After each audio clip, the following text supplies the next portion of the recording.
আমার পরিচিতি স্বল্প দিনের। ঠাকুরের একটা বাণী আছে না, যে কথায় ও কাজে দেখবি যেমন, মানুষকে তুই বুঝবি তেমন। এই মানুষটা সম্পর্কে ওরকম একটা ধারণা হয়েছে, কথায় কাজে মিল আছে। এটা বড় চল না মানুষের জীবনে।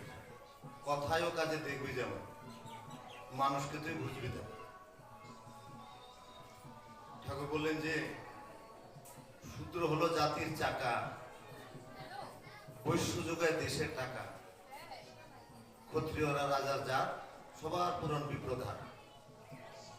তো চাকা উদ্বোধ আমি ভাবি তো চাকাই বটে, সবাইকে নিয়ে যাওয়ার মতো ক্ষমতা আছে।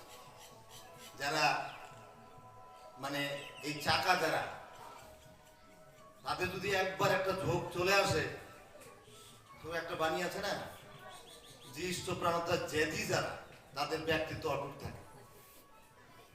ইষ্টপ্রাণতা জেদি যারা, তাদের ব্যক্তিত্ব অটুট থাকে। একবার যদি বিশ্বাস ঢুকে যায়, ওই মানুষকে আর কেউ টলাতে পারে। এই মানে জাতির চাকা যারা, শূদ্র হলো জাতির চাকা, তাদের মধ্যে এটা আছে। এখানে আমি অনেকগুলো সৎসঙ্গ করেছি, আমি জানি অনেক কুলগুরু দীক্ষিত অনেক মানুষ আছেন এখানে। তারা একটা নিয়ে আছেন, ভাবভক্তি বিশ্বাস নিয়ে আছেন। এখন শুধু তাদের মানে তাদের মধ্যে ঠাকুরের ভাবটা ঢুকিয়ে দেওয়া। তারা যেটা করছে ওর মধ্য থেকেই, ওটা ছেড়ে আসে না। ঠাকুরের কথাটা যে সৎসঙ্গ কেউ যদি আসে, তার জীবনে যা কিছু ভালো আছে সবটা নিয়ে এখানে আসতে পারে। এখানে ছেড়ে আসার কোনো ব্যাপার নাই, গুরু ছাড়ার ব্যাপার নাই, ভালো চল না এতদিন থেকে যেগুলো অনুশীলন করে এসছে, যে বিশ্বাস, যে মত পথ, সবটা নিয়ে এখানে আসা সৎসঙ্গ জগতে। কিছু ছেড়ে আসতে হবে। ঠাকুরের দীক্ষা নিলে ঠাকুর নিজে বললেন যে এখানে ভালো কিছু ছাড়তে হয়, সবটা নিয়ে ঠাকুরের কাছে আসা। যুগ ধর্ম এই জন্যই আসতে হবে।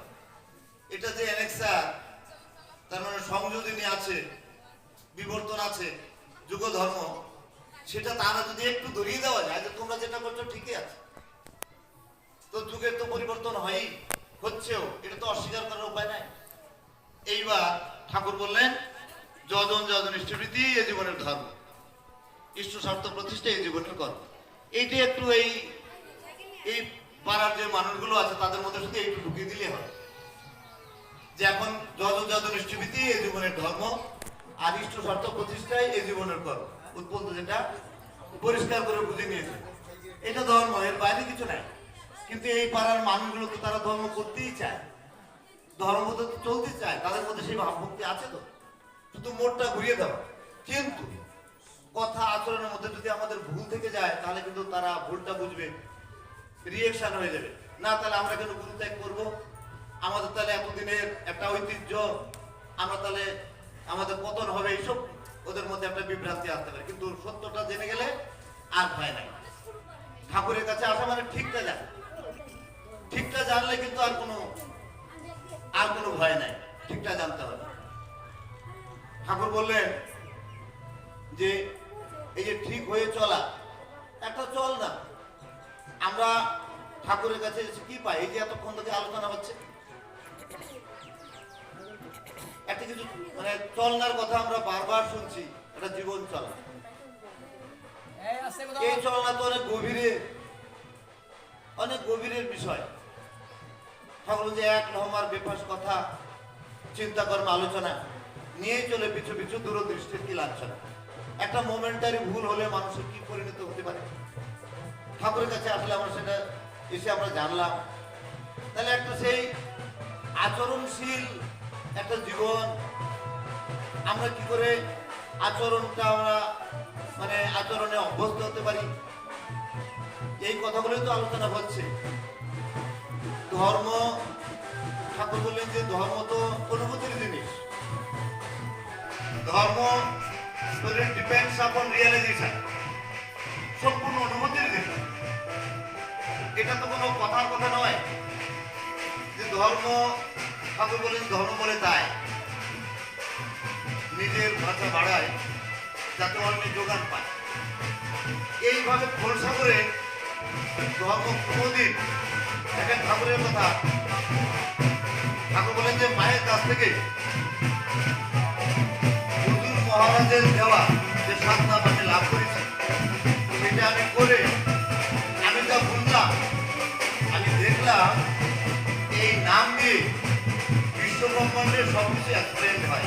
সব জীবনের যা কিছু সব এক্সপ্লেন হয় ওই নামটা দিয়ে, যে নামটা দীক্ষা আমরা পাই। সব যে নাম এবং নামই অভেদ, বিশ্বব্রহ্মাণ্ড যা কিছু এই নাম থেকে তৈরি, নাম থেকে সৃষ্টি হয়েছে। আমরা যে আজকে সব নাম যেটাকে বলছি, এই নাম থেকে সব। ঠাকুরও যা, নামও তা। ঠাকুর সমান সমান নাম, যার মধ্যে নাম হচ্ছে তার মধ্যে ঠাকুর ভেগেই আছে। ঠাকুর বললেন যে নামই প্রতীক। ঠাকুর নাম নিয়ে এসেছেন, ঠাকুরকে বলা হয় নামই, যিনি নামটা নিয়ে এসেছেন। নামের প্রতি আনন্দ রেখে নাম করিস তুই মনে মনে, ওই করাটাই করবে তোমায় প্রীতি উচ্ছল ক্রমে ক্রমে। তার প্রতি আনন্দ রেখে, আনন্দ মানে ভক্তি। তুমি আমার জীবনের মালিক, তুমি আমার জীবনের সব। ঠাকুর বলছেন না সত্যানুসরণ, যে তোমার পরিবারের বাবা মা স্ত্রী পুত্র ভাই বোন সবার মুখটা ভেসে ওঠার সঙ্গে সঙ্গে গুরুর মুখটা ভেসে ওঠে। বলছেন না সত্যানুসরণ। হয়তো আমি বাড়ির গার্জিয়ান হিসেবে আমি না, আমার বাড়িতে দুটো ছোট আছে, ওদের জন্য কিছু নিয়ে যাই, কমলা নিয়ে যাই, আপেল নিয়ে যাই। না, মা তো কলা খেতে ভালোবাসে, মার জন্য কলা নিয়ে যায়। বাবা তো এটা ভালোবাসে, বাবার জন্য এটা নিয়ে যায়। মানে এই ভাবনাটার সঙ্গে যেন গুরুর মুখটাও মনে পড়ে। তার মানে ঠাকুর বলতে চাইছেন, তোমার পরিবারে যে ইষ্ট দেবতা তিনি জীবন্ত হয়ে আছেন, থাকেন, থাকতে চান, তুমি তাকে জীবন্ত করে নাও। একবার রায়গঞ্জ মন্দিরে হলো কি, সকালে প্রার্থনা হলো, পুজোবাদ শুভবাবু উপস্থিত। তখন যে পুরোহিত আচয় দেবের আসন দিয়েছেন, এটা সবাই জানেন যে প্রার্থনার সময় আচয় দেবের আসন দেওয়া হয়। মানে প্রার্থনার সময় আমরা ধরে নেই আচয় দেব তিনি স্বয়ং আছেন, দেওয়া হয়। তো পাশে পুজোবাদ শুভবাবু আসনে তিনি বসলেন। প্রার্থনা শেষ হয়ে যাওয়ার পর পুরোহিত যখন ওই প্রদীপ নিয়ে ধূপকাঠি নিয়ে ওই যখন নিয়ে যাচ্ছেন, তখন এই আসনটার উপর থেকে খানিকটা ডিঙে যাওয়ার মতো হলো পাটা। সঙ্গে সঙ্গে ধরে ফেললেন।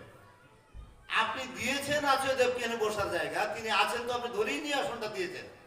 তাহলে একটা মানুষ বসে থাকলে তার ঘাড়ের উপর দিয়ে চলে যাবেন? একটা মানুষ বসে আছে, আসনটা তো দিয়েছেন। তাহলে কত বড় অনুভূতির কথা, তিনি আছেন। শ্রী দাদা বলছেন না, অবিন তো ঠাকুরের সঙ্গে কথা বলে, অবিন তো ঠাকুরের সঙ্গে কথা বলে। বড় পৌরাণিমা যখন পুজোবাদ অবিন বাবু ছোট, তাদের পড়াশোনায় কত উদ্বিগ্ন, সব সময় তারা বাইরে। পড়াশোনা কখন হবে, কখন পরীক্ষা, কখন কি। তখন শ্রী দাদা একদিন বলেই ফেললেন, ও তো সবই পারে, তার যে ডিগ্রি এত কিছু বুঝছেন তো সবই পারে। একবার কি হলো, পুরীতে উৎসব হয়, সাজো সাজো রব, গাড়ি তৈরি, সবাই মিলে পুরীতে, পুরীর বড় অনুষ্ঠান। তখন পুজোবাদ সিপাহীদার পরীক্ষা, ফাইনাল এক্সাম। তখন পুজোবাদ সিপাহীদা এইবার কি করবেন, তিনি যাবেন না থাকবেন? পুজোবাদ সিপাহীদা বললেন কি, কত জন্মাবো, কত পরীক্ষা দিব, এইবার যখন তার চরণ পেয়েছি আর ছাড়ছি না, এই বলে গাড়িতে উঠে বসলেন, চলে গেলেন পুরীতে। আজকে চলনার উপরে দাঁড়িয়ে আছে। ঠাকুর পরিবার আমাদের দেখাচ্ছেন বাস্তব। যদিও এটা অনেকটাই লোকাচারের মধ্যে পড়ে, অনেকটাই লোকাচার। মানে তিনি তিনি স্বয়ং আচরণ করে দেখাচ্ছেন, আচরণ করে দেখাচ্ছেন। না দেখালেও হয়, উনি ওখানে সব করেই আছেন, ওনার করাই তবু তিনি করে করে দেখান আমাদের লৌকিক শিক্ষা দেওয়ার জন্য। এই যে ওই মাসে মাসে কি যেন কথা বললেন, ভুলে গেলাম। পজিটিভ পজিটিভ থিঙ্কিং এর কথা মাসে মাসে বললেন, খুব ভালো লাগে। এই কথাটাই একদম মাসে মাসের হুবহু এই কথাটা এবার কনফারেন্স হলো। যারা গেছেন কনফারেন্সে অ্যাটেন্ড করেছেন তারা জানেন, অনেক 2 দিন থেকে আলোচনা হচ্ছে রকম আলোচনা, ডিপি ওয়ার্ক এবং এই দীক্ষা, ডিপি ওয়ার্ক হবে না দীক্ষা হবে, কোনটার উপর প্রাধান্য করবে, কিভাবে আমাদের কর্মীদের এগোতে হবে। দীক্ষা নিয়ে আবার ইষ্টবিতি করছে না, আরেক যন্ত্রণা ঘাড়ে চাপে যাচ্ছে, এই দায়টা আমাদের উপরে আসছে। কনফারেন্সে এই নিয়ে 2 দিন থেকে আলোচনা, না তাহলে দীক্ষা একটু হুঁশিয়ার করিয়ে দিতে হবে যে সবাইকে দীক্ষা যেন তেন যেখানে দীক্ষা দিয়ে দিলাম, ইষ্টবিতি করছে না, প্রার্থনা করছে না, আবার ঘাড়ে দায়টা আসবে। এই জন্য মানে হিসাব করে দীক্ষা দিচ্ছি, দীক্ষার সংখ্যা বাড়াচ্ছি না, হ্যাঁ, পার্সেন্টেজ আবার নিচের দিকে চলে আসবে। 2 দিন থেকে এইসব আলোচনা, এইসব আলোচনা হতে হতে তারপরে যখন আচার্যদেব তিনি যখন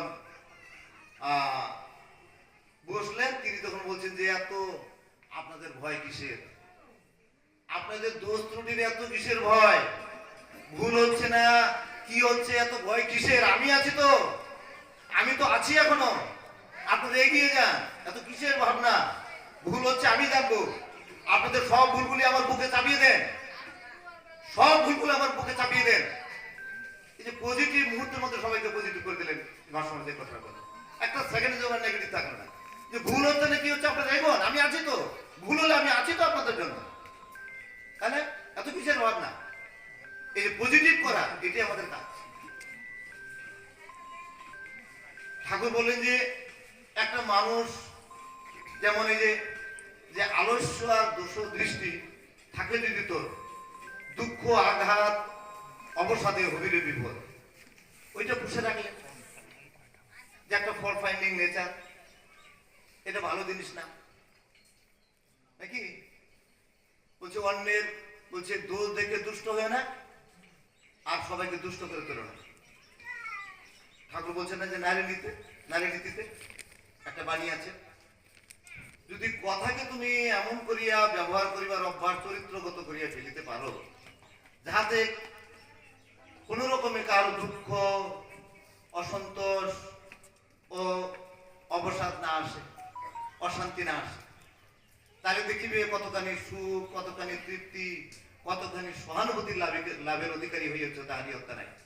আগ্রহের সহিত ইচ্ছাকে আমন্ত্রণ করো, অভ্যাসে লাগিয়ে যাও। পারিবে না? নিশ্চয়ই পারিবে। জানিতে বলতে পারিবে না, প্রশ্নবোধক চিহ্ন, পারিবে না, নিশ্চয়ই পারিবে। ঠাকুর পজিটিভ করে দেবে, আমি অন্যের সমালোচনা করবো না, ফাইনাল, আমি একদিনে বুঝে নেওয়া ভালো, আমি পরচর্চা করবো না, আমি বুঝে নিলাম তো, বস হয়ে গেল একদিনে, কারো নিন্দা করবো না, একদিনে বুঝে নিলাম। ঠাকুর একটা বানিয়েছে যে leaky man and women, leaky man and women are generally unhappy. একটা বেলুনের যদি লিক হয় তো হাওয়াটা তো পাস করে যাবে, একটা সাইকেলের টিউব লিক হলে কি হবে, হাওয়াটা পাস করে যাবে না। বলছে একটা মানুষের মধ্যে যদি লিক থাকে, একটা মানুষের যদি লিক থাকে তাহলে কি হবে, বলছে তার সাত্ত্বত শক্তি সব ধরে যাবে। মানুষের মধ্যে যে শক্তি থাকে, পরম পিতার দয়া, যেটা মাস্টারমশাই বলছেন পটেনশিয়ালিটি, জন্মগত ভাবে কর্ম অনুযায়ী মানুষের মধ্যে সে সঞ্চিত হয়, ওটা সব ধরে যাবে।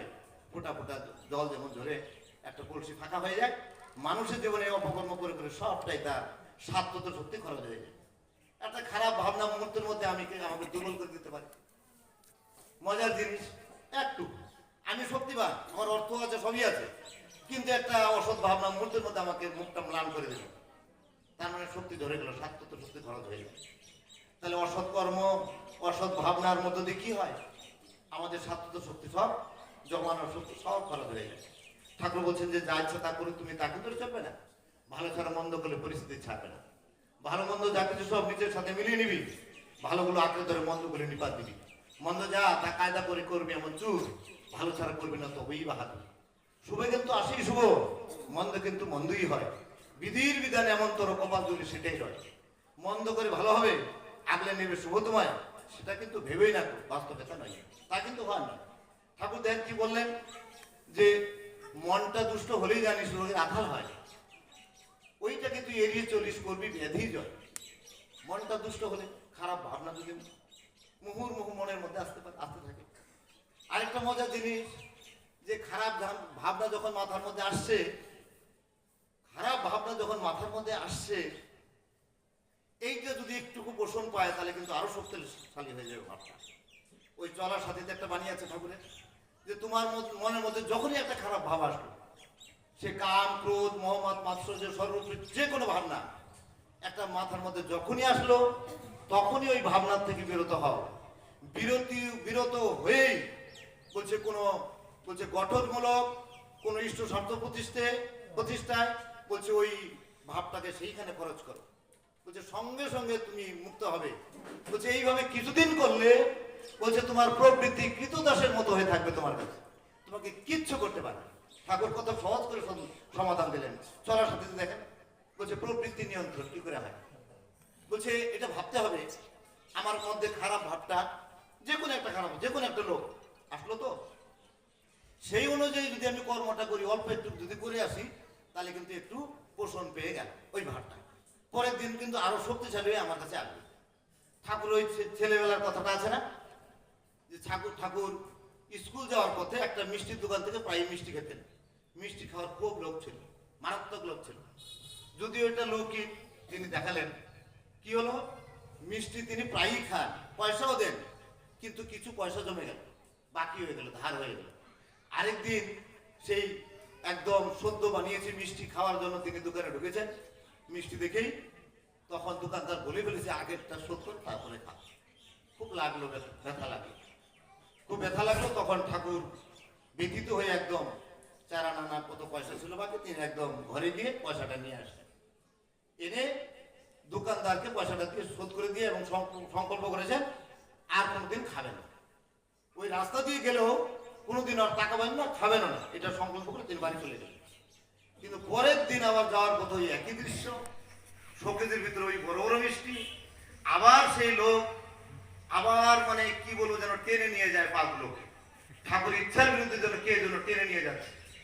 তখন ঠাকুর কি করলেন, যেন আমি তাকাবোই না, কিন্তু না তাও পাচ্ছেন না, আবার ওই দৃষ্টি শোকেজের দিকে দেখাই যাচ্ছে মিষ্টিগুলো। তখন আর ঠাকুর থাকতে না পেরে তিনি ওইখান থেকে এক ছোট দিয়ে চলে গেলেন একদম সেই পাশে একটা অরহর ক্ষেত ছিল ওইখানে। তারপরে ঠাকুর বললেন যে আমাকে যদি কেউ টেনেই নিয়ে যায় লোকটা, তখন তিনি শুয়ে পড়লেন। শুয়ে পড়লে তো নিতে পারবে না, শুয়ে পড়লেন, তাও যদি নিয়ে যায় এবার অরহর গাছ ধরে রাখলেন। অরহর গাছ ধরে এবার অরহর পাতা তো দিত, ওইটা কিছু নিচ্ছেন আর পেঁচি পাচ্ছেন, নিচ্ছেন আর চেয়েছেন, ঠাকুর এরকম করছেন, ছটফট করছেন অরহর গাছ ধরে। অনেকক্ষণ করার পরে তিনি একদম ঘেমে গেলেন। ওই যে লোকটা আছে ওইটা এক জায়গায় গিয়ে থিতু হল, ওই হার মানল। কিন্তু ভেবে দেখতে হয়, ঠাকুর বললেন যে সবলতা অসৎ নিরোধে অক্ষম, তা কিন্তু দুর্বলতারই সবল অভিব্যক্তি। আমি না এটা আমি করবো না, কিন্তু খানিকটা করে ফেললাম, তার মানে কি হলো আমি কিন্তু দুর্বলতারই প্রশ্রয় দিলাম। যে ঠাকুরের বাণীটা যে মনটা দুষ্ট হলেই জানিস রোগের আধার হয়, ওইটাকে তুই এড়িয়ে চলিস, করবি ব্যাধি জয়। মনের সেবা আগে করিস তুই, বাহ্য সেবা তার সাথে, এমন তোর চলায় জানিস শুভ আশিস পায় মাত্র। যে বাহ্য সেবা কোনটা আর মনের সেবা কোনটা? আমরা নিঃশ্বাস সঙ্গে ইষ্টভীতি করি, নাম করি, প্রার্থনা করি, ঠাকুরের বই পড়ি, সবসময় নামময়ে চলি, ইষ্ট প্রসন্ন করি, এটা হচ্ছে সবটা মনের সেবা করছে, সবটা মনের সেবা। মনটাকে সতেজ রাখার জন্য ঠাকুরের বাণী আছে না, যে ইষ্টবৃত্তি দীক্ষা বাঁচে, ইষ্টবৃত্তিতে দীক্ষা বাঁচে, শরীর বাঁচে কর্মে, সদাচারে সমাজ বাঁচে, জীবন বাঁচে ধর্ম। তাহলে এই যে মনটাকে সুস্থ রাখার জন্য আমরা এগুলো করছি, এটা মানসিক সেবা। মনটাকে সুন্দর পবিত্র রাখার জন্য এটা হচ্ছে মানস সেবা। আর বাহ্য সেবা কোনটা না, আমার পোশাক আশাক এটা পরিষ্কার পরিচ্ছন্ন করে রাখছি, এটা বাহ্য সেবা। আমার যা কিছু বাড়ি ঘর সবটা পরিষ্কার পরিচ্ছন্ন করে রাখছি, খাওয়া দাওয়া পরিষ্কার পরিচ্ছন্ন, সবটাই এটা বাহ্য সেবা। ঠাকুর বলেন মনের সেবা আগে করিস তুই, বাহ্য সেবা তার সাথে। তাহলে শরীরটা পরিষ্কার পরিচ্ছন্ন কিন্তু মনটা না, তাহলে কিন্তু হবে আগে মনের সেবা, তারপরে এই দেহে, এটা বাহ্য সেবা।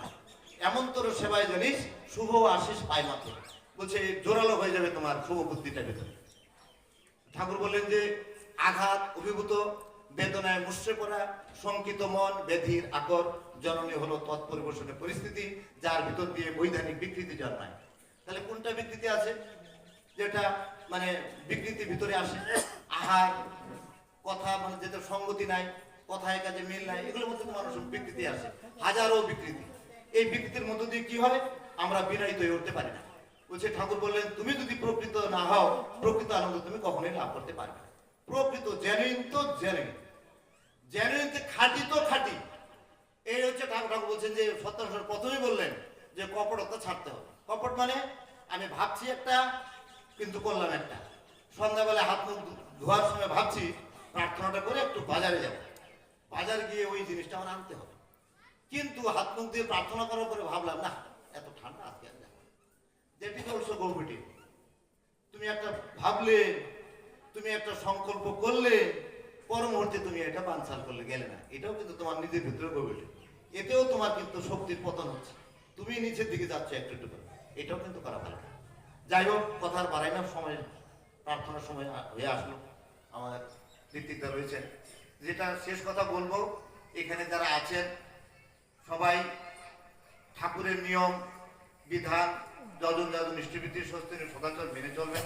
আর আশপাশ যারা আছেন সবাই হয়তো এখানে আসেন নাই, কিন্তু যারা এই মানে এই অঞ্চলের সবারই উদ্দেশ্যে বলছি, আপনারা ঠাকুরের চরণে আসলে আপনারা একদিন বুক খুলে আপনারা বলবেন যে আমরা শ্রীকৃষ্ণের চরণ তলে আছি। বলতে হইবে কথাটা, আজকে হোক কালকেই হোক। এই অঞ্চলের সমস্ত মানুষের মানে কাছে আমার আকুল নিবেদন, আপনারা ঠাকুরের কাছে আসেন, আপনারা এক সময় বলবেন যে আমি ঠাকুর, আমি শ্রীকৃষ্ণের চরণ তলে আশ্রয় পেয়েছি। জয়, ভালো থাকবেন।